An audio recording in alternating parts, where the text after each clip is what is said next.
Hello everyone. एक company थी, rather अभी भी है। तो उसकी एक रियल लाइफ इंसिडेंस जो है मैं आपसे शेयर करना चाह रहा हूँ आज। तो आज तो वो कंपनी काफ़ी बड़ी हो गई है, बट उस टाइम पे जब जब का मैं ये बात सुना रहा हूँ आपको, तब करीबन ये कोई 400, 450, 500 करोड़ की कंपनी थी टर्नओवर में। तो वो कंपनी जो है काफ़ी बुरी हालत में थी उन दिनों में। तो लगातार उसकी सेल्स डिक्लाइन कर रही थी, और क्वालिटी इश्यूज भी थे। कोई नया इनोवेटिव प्रोडक्ट भी नया ला नहीं पा रही थी, तो उसकी वजह से उसका मार्केट शेयर काफ़ी नीचे जा रहा था। तो उसका एट्रिशन रेट भी काफ़ी ज़्यादा था, और टैलेंटेड पर्सन उसको छोड़ के जा रहे थे। और the company was in red, and losses बढ़ रहे थे। तो ऐसे में जो नेक्स्ट शेयर होल्डर मीटिंग थी, तो उसमें बहुत कुछ स्टेक था मैनेजमेंट के लिए और इन्वेस्टर्स के लिए। तो इस सारी उथल पुथल में, इसी सारी टेंशन में, जो वाइस प्रेसिडेंट ने एक दिन डिसाइड किया कि आर पार की लड़ाई वो लड़ना चाहता है। तो उन्होंने जितने उसके जो 5 जीएम्स थे, मेन जो वर्टिकल्स के, तो फाइनेंस का जीएम, सेल्स, क्वालिटी, ऑपरेशंस और आर एंड डी का जीएम, तो उनको कहा कि let's go somewhere and do some brainstorming. तो जो ये प्रॉब्लम है, इसके बारे में डीप मंथन किया जाए, और इसका कोई सोल्यूशन निकलना बहुत ज़रूरी है, हमारे पास ज़्यादा टाइम अब है नहीं। तो उन्होंने एक हिल स्टेशन ढूंढा जहाँ पे ज़्यादा क्राउडेड नहीं था। उनका शांति से सोचा जा सकता है, इससे विचार विमर्श किया जा सकता है। तो पांचों जो है निर्धारित दिन, वीकेंड पे, अपनी अपनी कारों में वहाँ पहुँच गए। तो हिल स्टेशन का एक बहुत ही प्यारा सा सेक्लूडेड सा थोड़ा रिजॉर्ट था। तो शाम को वो पहुँचे, उन्होंने चेक इन किया, अपने अपने रूम्स में गए वो। तो टोटल 6 पर्सन थे वो, 5 जीएम और उनके वाइस प्रेसिडेंट। तो रात को उन्होंने, थके हारे थे सारे, तो फ्रेश हुए और डिनर मंगाया और डिनर किया और सो गए। तो सुबह अर्ली मॉर्निंग, तो उठे सारे, ब्रेकफास्ट किया और कॉन्फ्रेंस रूम में पहुंच गए सीधा, because they had business to do. और उनके सामने एक एजेंडा था। उन्होंने, टाइम उनके पास लिमिटेड था। तो मीटिंग शुरू हुई, उन्होंने हर पहलू डिस्कस किया, काफ़ी गहमा गहमी हुई, और हर पहलू से मतलब कि हर पहलू पे गौर किया गया है। पर समहाउ रिजल्ट निकलता नज़र नहीं आ रहा था। करते करते टी टाइम निकल गया मॉर्निंग का, उसके बाद लंच का टाइम हो गया, and frustration started growing. And तो उन्होंने कहा let's break for the lunch. Lunch देने के लिए होटल ने एक बहुत ही एक्सपीरियंस्ड और बुजुर्ग वेटर उनको चुना, और ज़्यादा तामझाम नहीं था। तो जब उनको कहा गया, तो वेटर वो आए और उन्होंने लंच सर्व किया उनको, और सर्व करने के बाद वो चले गए। और जब लंच उन्होंने कर लिया, तो he came and clear the table. दोबारा मीटिंग शुरू हुई। 1 घंटा, 2 घंटा, 3 घंटा, 4 घंटा और चली, बेनतीजा। किसी निष्कर्ष पे वो पहुंच नहीं पाए। And now you could see the tension on the vice president's face, as well as on those of the all the 5 GMs. तो थक हार के उन्होंने कहा कि let's call call it a day. Meeting खत्म हुई और कॉन्फ्रेंस रूम खुला, और वो अपने अपने कमरों में चले गए and retired for the day. और रात को डिनर सर्व किया गया उनको।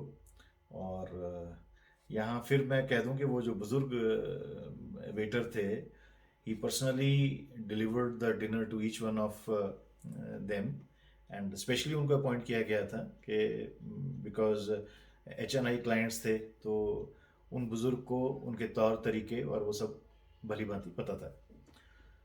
तो after the dinner they went to bed, and vice president खास करके बहुत चिंतित थे, बिकॉज उनका सबसे ज़्यादा स्टेक था उस कंपनी के रिवाइवल में। तो अब रात में भी शायद वो ढंग से सो नहीं पाए, तो सुबह अर्ली मॉर्निंग उठे वो, और उन्होंने रूम सर्विस में कहा कि need a cup of coffee. तो वही बुज़ुर्ग जो वेटर थे, वही बुज़ुर्ग वेटर कॉफ़ी लेके उनके पास गए और नॉक किया, अंदर गए, कॉफ़ी दी, और उन्होंने कहा कि सर आपका तबीयत ठीक नहीं लग रही, can I help you in some way. तो उन्होंने कहा कि आप कोई मेरी इस सिर दर्द के लिए कुछ दे सकते हैं। तो उन्होंने कहा जी हाँ दे सकता हूँ सर, एक एक एडवाइस दे सकता हूँ। वो हैरान हो गए वाइस प्रेसिडेंट सुन के कि मतलब ये क्या सुनना उन्होंने और किससे सुना। तो वो अभी कॉफ़ी का मग उठाने वाले थे, तो वो रुके और उन्होंने वेटर की तरफ देख के बोला कि excuse me, what do you mean. He said sir आपके सिर दर्द के लिए मैं आपको एक एडवाइस दे सकता हूँ। अब पहले तो उनको थोड़ा सा झुंझलाहट हुई, शायद थोड़ा सा गुस्सा भी आया, बट उनका एक इंस्टिंक्टिवली उन्होंने कहा कि बताइए क्या कहना चाहते हैं आप।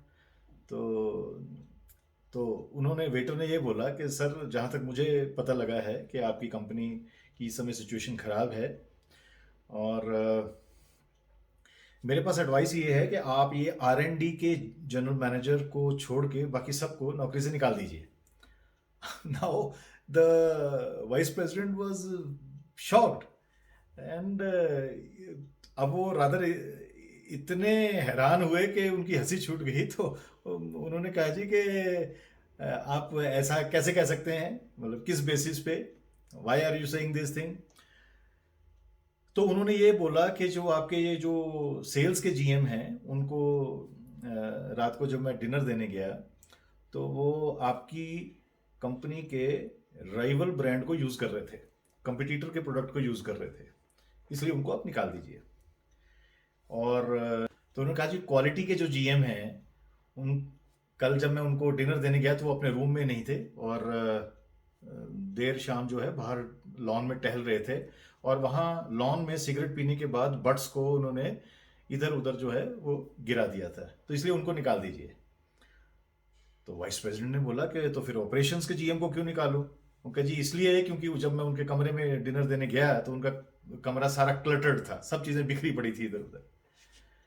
तो वो बहुत मुस्कुराए, हंसने लग गए। तो उन्होंने कहा जी कि बताइए कि फिर वो फाइनेंस के जीएम को क्यों निकालूं।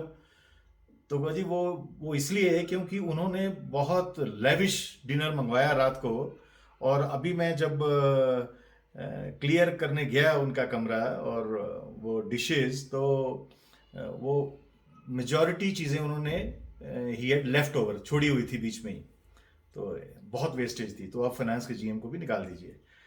अब तो मतलब एकदम से जैसे वाइस प्रेसिडेंट का सिर दर्द गायब हो गया, और he was very amused and as well as shocked, perplexed, and तो गहरी सांस भरी उन्होंने, और उन्होंने फिर आखिर में ये पूछा कि आप ये बताइए जनाब के वो जो R&D वाले जीएम हैं उनको क्यों रखूं, जब आप सबके लिए कह रहे हैं कि उनको भी निकाल दिए, उनको भी निकाल दीजिए, तो उनको क्यों रखूं। तो उन्होंने कहा जी वो इसलिए कि रात को खाना खाने से पहले वो मेरी किचन में आए और काफ़ी देर खड़े रहे, और मेरे से बहुत ही सिंसियरली उन्होंने जो भी मैं डिशेस बना रहा था उन डिशेस की मुझसे रेसिपीज पूछते रहे हो, तो इसलिए उनको आप रख लीजिए।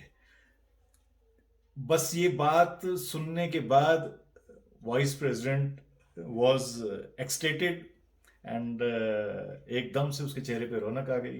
कई दिनों से जो टेंशन में थे वो टेंशन छू मंतर हो गई, और वो हैरान थे कि क्या ऑब्जर्वेशंस सुनाई हैं उन बुजुर्ग वेटर ने, और मतलब इस एंगल में कभी उन्होंने सोचा क्यों नहीं, खुद वाइस प्रेसिडेंट ने क्यों नहीं सोचा।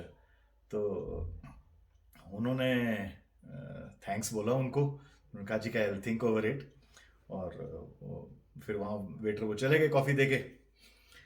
तो पता नहीं कि उन्होंने कॉफ़ी पी कि नहीं पी वाइस प्रेसिडेंट ने पीछे से, पर वो मीटिंग जब शुरू हुई अगले दिन सुबह तो वो 10 मिनट में ख़त्म हो गई, और वाइस प्रेसिडेंट ने जीएम्स को कहा कि let's pack up and let's go back, and जो जनरल मैनेजर्स थे वो भी हैरान थे कि ऐसा क्या हो गया, तो अभी कोई डिसीजन तो हुआ ही नहीं, अभी तो डिस्कशन अगले दिन की होनी बाकी थी। तो ऐसा क्या हो गया? तो उन्होंने कहा कि sir we haven't yet come to any conclusion, so are you sure we should wind up? We said yes yes yes, मतलब लेट्स गो बैक। उन्होंने कुछ ज़्यादा बात नहीं की और पैकअप किया, सब अपनी अपनी गाड़ी में बैठे और जीएम से निकल गए। और जब वाइस प्रेसिडेंट निकलने लगे तो शॉफर को उन्होंने बोला कि आप 2 मिनट रुकिए। तो वो गए उस बैरे के पास, तो उन्होंने 1,000 रुपये एज ए टिप उनको दिया और उनको थैंक यू बोला, उनसे शेक हैंड किया। और किसी थर्ड पर्सन को बोल के उन्होंने कहा कि मेरी इनके साथ आप फ़ोटो खींचिए। तो फ़ोटो खिंचवाई और फिर वो वहाँ से चले गए। तो बाद में पता लगा करीबन अगले 6 महीने में उस कंपनी में बहुत चेंजेस हुए। अब वो क्या चेंजेस हुए होंगे, it is anybody's guess. And that company turned around and उसके फॉर्चून्स एकदम से इम्प्रूव हो गए और कंपनी रेड से प्रॉफिट में आ गई। और उसके बाद वो काफ़ी राइज की कंपनी, आज वो एक मेजर कंपनी है अपने सेक्टर की। तो अब इस जो इंसिडेंस से आप, ये इंसिडेंस ये बताता है कि ऑब्जर्वेशन और कॉमन सेंस और experience in any field, what is its important, right? So thank you for your time. See you again.